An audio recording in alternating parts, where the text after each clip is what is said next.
住嘅，我都係掛住屋企，真係好幼稚嘅諗法就係我好掛住屋企部鋼琴。宏福苑宏之閣雖然冇被大火波及，但災後需要一同圍封。政府提出收購其餘7座，暫時唔包括宏之閣，話等居民凝聚共識。不如當初燒咗好過啦，唔好祈禱佢冇燒。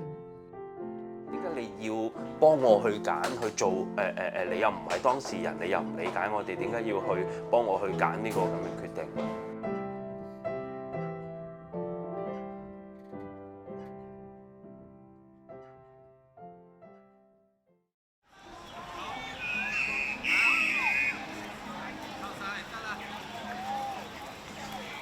我就會喺呢幾張台度温書咯，即係我通常會坐喺度咯。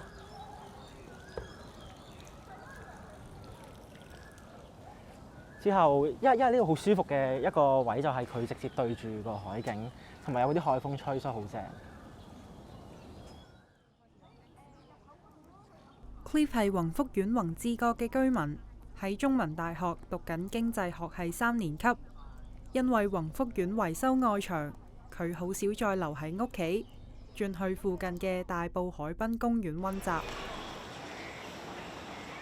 去即係我喺火災之前都一直係都喺度温，所以都係差唔多成8個月7個月。大牆維修嗰陣時，佢出面用晒嗰啲綠色嘅網圍住啊嘛，同埋仲有嗰啲又封個窗，所以我哋即係基本上冇可能打得開窗，所以成屋其實係好焗。就算有陽光入到嚟啦，都係俾嗰啲綠色網 filter 完咯，所以入嚟嗰啲都係綠光，好唔舒服。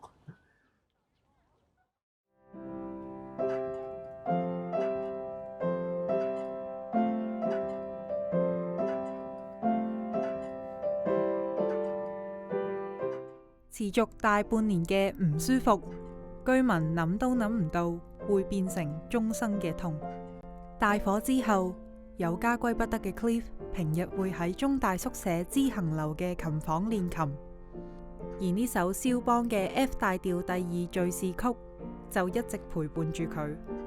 坐咗前都有練呢首歌，但係火一後唔知點解係越嚟越有嗰種聽呢首歌越嚟越有嗰種就係掛住屋企嘅感覺，而佢 piece 同 film 佢中間嘅 contrast 係好大，個 piece 就好似我嗰陣時留喺宏福苑好平靜過每日嘅 everyday life 咁樣，之後嗰個佢嘅 film 就係就好似我嗰陣時走火災喺屋企樓下睇到宏福苑滾滾濃煙衝上天嘅感覺咯。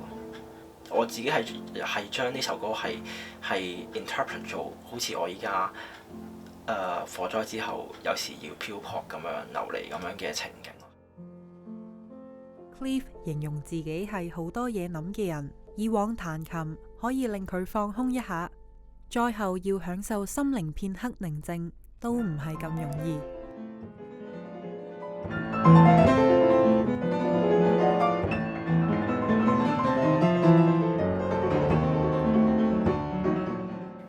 因為火之後冇咩時間彈琴，真係 exclusively 屬於自己彈琴嘅地方。我哋即係好多時候都會同人 share 咁樣，即係可能你9點鐘 book 完，人哋10點鐘要用，咁你又冇得用。但係你喺屋企平時你幾時彈都得。之後我係更加去珍惜自己彈琴嘅時間咯。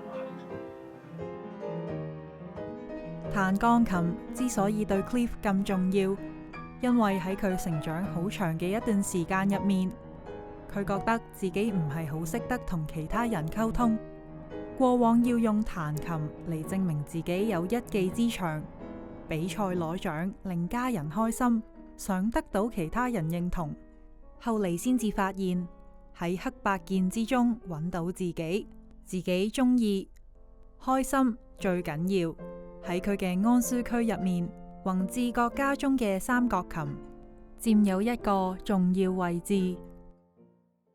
火災後，大學為 Cliff 提供宿舍。不過佢唔想抌低相依為命嘅媽媽，寧願捨近取遠，搬入上水博愛昇平邨，搬嚟宏福苑，望唔到燒到滿目瘡痍嗰幾座，唔代表就可以逃離恐懼。因為好老實講，我火災完咗之後，我係覺得好不安，成日都，因為呢度周不時就會響火警鐘。我聽到火警鐘嗰陣時，我真係我係直接帶我媽媽我直接拉住我媽媽衝出去，係咯。特別係有呢個咁大嘅災難發生咗之後，我覺得我份人係好冇安全感，真係。我覺得仲有少 PTSD，有一戶好似煲粥燒燶咗，煲湯燒燶咗。但係嗰陣時好老實講，我嗰日都瞓唔到覺，因為我諗翻起啲警鐘，即係聽翻啲警鐘嗰陣時，我真係好驚。我嗰時就係諗有火災，即係我嗰時就係我諗緊點解又要俾我經歷多一次咯。原本計劃學士畢業之後去英國讀碩士，呢場大火令佢唔安心去深造。始終即係遲啲安頓屋企嗰度去買個 accommodation，你去買層樓，你唔純粹買個樓，你仲屋企仲有好多其他雜費，例如係嗰啲咩裝修費，其實呢個都係即係你唔係買間石屎屋翻嚟住噶嘛，所以我都擔心其他呢啲會唔會影響到供我出去讀書，佢哋嗰個壓力係咯。第二嘅就係我始終都因為始終呢件事對於我屋企人嚟講都係個好攰嘅事，因為啱啱都講過，媽媽要成日奔波，所以我都有考慮真係要唔要出去外國去讀 master 嗰啲。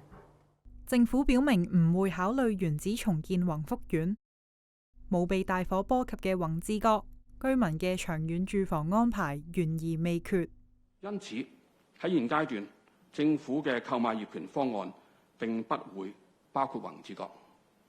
不過我希望喺呢度強調啦，如果宏志閣嘅業主係能夠達成高度共識，政府樂意同佢哋進一步探討呢個可能性。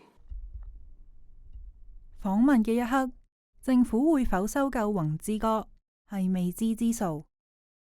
Cliff 媽媽身為業主，覺得好似冇得揀咁，感到相當無力。未燒呢個家園，而家都唔知係唔係屬於我嘅。而家我會諗下，不如當初燒咗好過啦，唔好祈禱佢冇燒，因為每一日生活都唔安定。嗰啲叫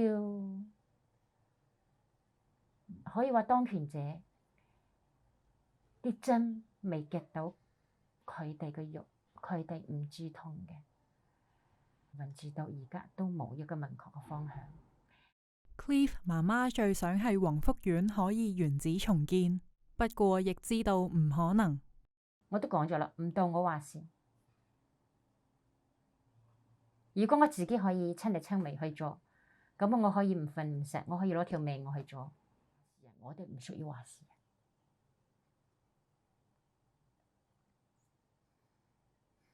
我哋係受害嘅，被動嘅。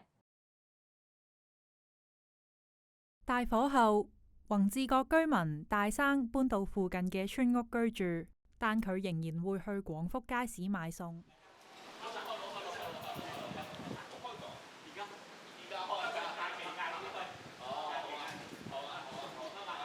翻去最大，因為你住咗咁多年啊嘛，你住咗40年，你對好多你有好多感情啊，好多回憶啊，你都見到樓下譬如街市啊、五金鋪啊，好多都識嘅。咁呢啲關係唔係話你出咗去搬咗去第二度地方，你就可以重新去得到呢啲關係翻嚟噶嘛。接受現實啦，係啦，冇辦法㗎呢啲，我哋慘你仲慘啦。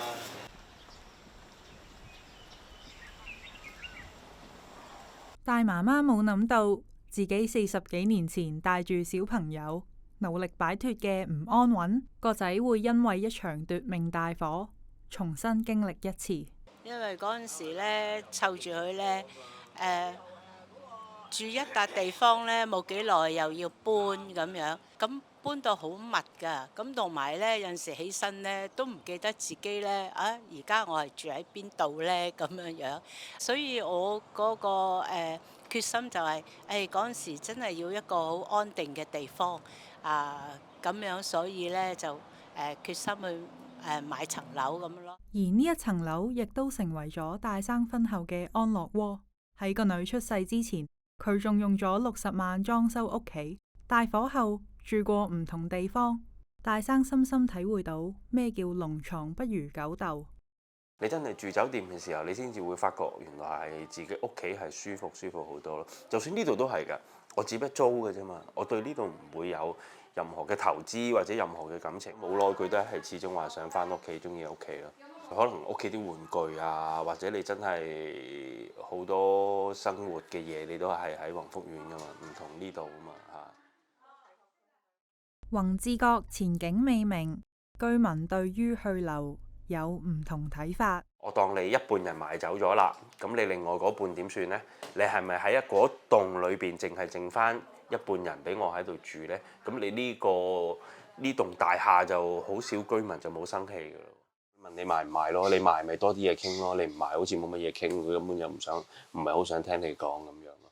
同埋佢哋講嘅嘢，你話因為10年時間咁，或者你真係你10年住喺第二個地方，你會適應咗嚇，你會唔想翻屋企咁？我可以話俾你聽，我唔係咯。點解你要幫我去揀去做？你又唔係當事人，你又唔理解我哋，點解要去幫我去揀呢個咁嘅決定咯？假設10年啦，咁樣我哋肯等喎。大生個女而家讀緊 K2，之後喺邊度讀小學？一家人仲可唔可以喺宏志閣住？一切都係未知之數，每一步都牽一髮動全身。好無奈啊，個個都好無奈啊。其實無奈嘅意思係發生咗呢件事之後，都要繼續一路承擔好大嘅壓力。我係一個好樂觀嘅人嚟嘅嚇，但係呢件事對我嘅困擾真係好大咯。點解我肯等嘅時候，你都唔喺嗰笪地方可以起翻俾我哋呢？重建無望，重拾安定無期。對於大生嚟講，只有見證住佢成長、成家、人生大小事嘅宏志閣，先係佢嘅家。好多嘢係人你係冇咗先至會識得珍惜嘅，係啦。當你冇咗嘅屋企嘅時候，你冇得翻去，你先至會掛住屋企咁。我好想喺大埔住，好想咁講，係咯，呢個係我扎根嘅地方。我形容得誇張啲，我覺得佢係 let's say，就算我知道搬咗去咩地方，我臨死之前我都會想翻大埔去睇。